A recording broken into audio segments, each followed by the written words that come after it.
Hello Mark, my name is Vivian, and I'm number 24. I'm a sophomore. This is a speech from Elise. When we design for disability, we all benefit. I'll never forget the sound of laughing with my friends. I'll never forget the sound of my mother's voice right before I fell asleep. And I'll never forget the comforting sound of water trickling down a stream.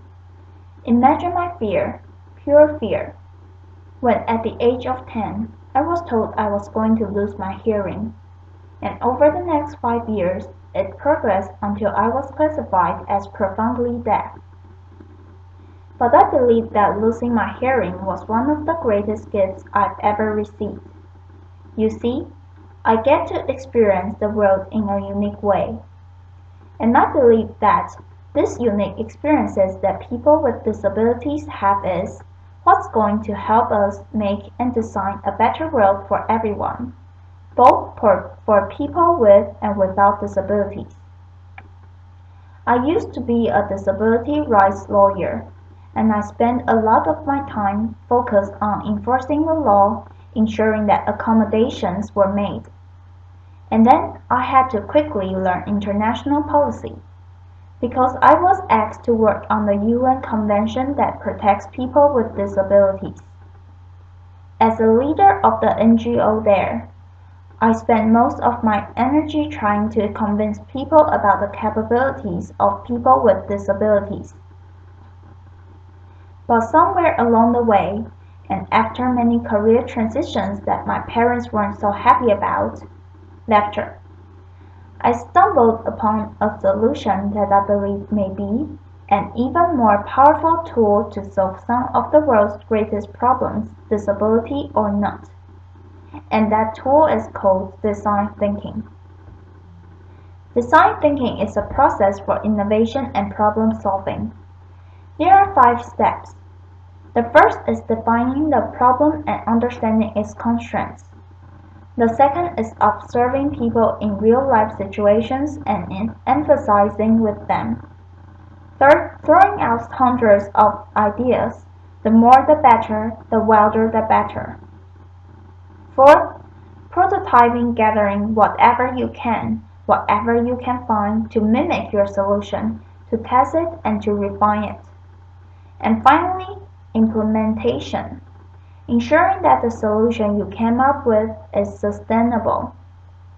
Warren Berger says that design thinking teaches us to look sideways, to reframe, to refine, to experiment, and probably most importantly, ask those stupid questions. Design thinkers believe that everyone is creative. They believe in bringing people from multiple disciplines together because they want to share multiple perspectives and bring them together and ultimately merge them to form something new. Design thinking is such a successful and versatile tool that it has been applied in almost every industry. I saw the potential that it had for the issues I faced, so I decided to go back to school and get my master's in social design. This looks at how to use design to create positive change in the world. While I was there, I fell in love with woodworking. But what I quickly realized was that I was missing out on something. As you're working with a tool right before it's about to kick back at you, which means the piece or the tool jumps back at you. It makes a sound, and I couldn't hear this sound, so I decided, why not try and solve it? My solution was a pair of safety glasses that were engineered to visually alert the user to pitch changes in the tool before the human ear could pick it up. Why hadn't tool designers thought of this before? Laughter. 2 reasons. 1. I was a beginner. I wasn't weighed down by expertise or conventional wisdom. The second is I was deaf. My unique experience of the world helped inform my solution. And as I went on, I kept running into more and more solutions that were originally made for people with disabilities and that ended up being picked up, embraced, and loved by the mainstream, disability or not. This is an OXO potato peeler. It was originally designed for people with arthritis, but it was so comfortable everybody loved it. Text messaging that was originally designed for people who are deaf. And as you know, everybody loves that too. Laughter. I started thinking, what if we changed our mindset? What if we started designing for disability first, not the norm? As you see, when we design for disability first, we often stumble upon solutions that are not only inclusive, but also are often better than when we design for the norm.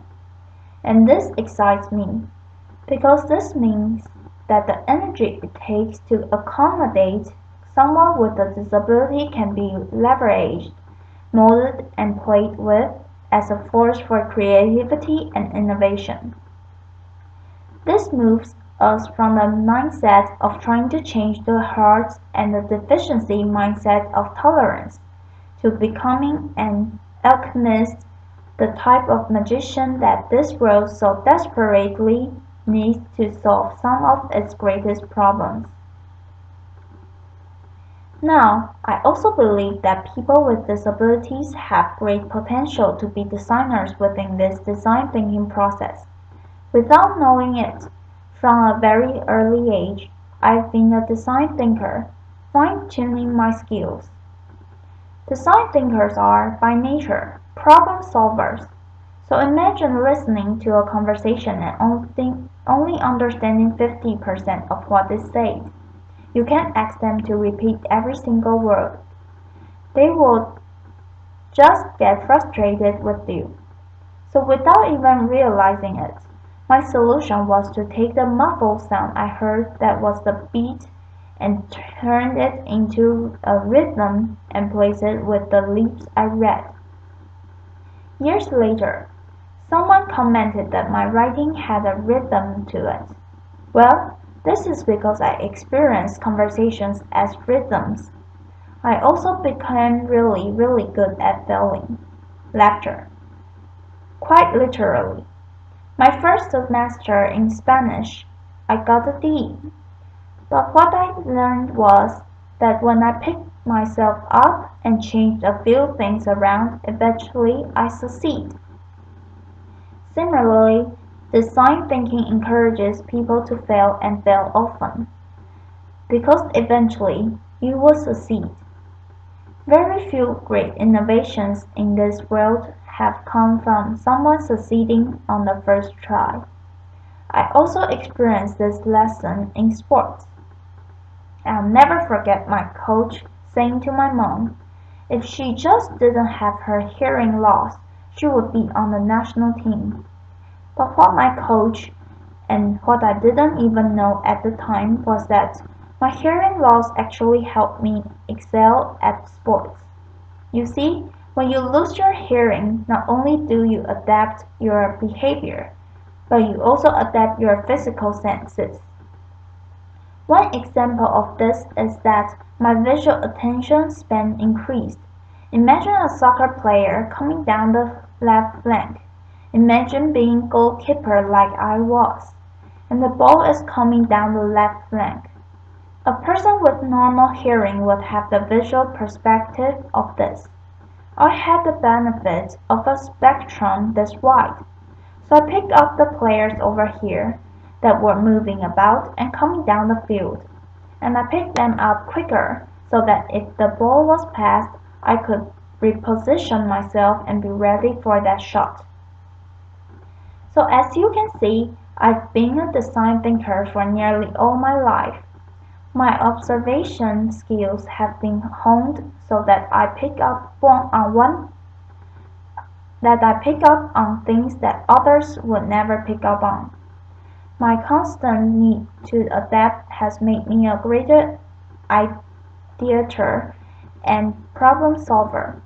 And I've often had to do this within limitations and constraints. This is something that designers also have to deal with frequently. My work most recently took me to Haiti. Design thinkers often seek out extreme situations because that often informs some of their best designs. In Haiti, it was like a perfect storm. I lived and worked with 300 deaf individuals that were relocated after the 2010 earthquake. But 5.5 years later, there still was no electricity. There still was no safe drinking water.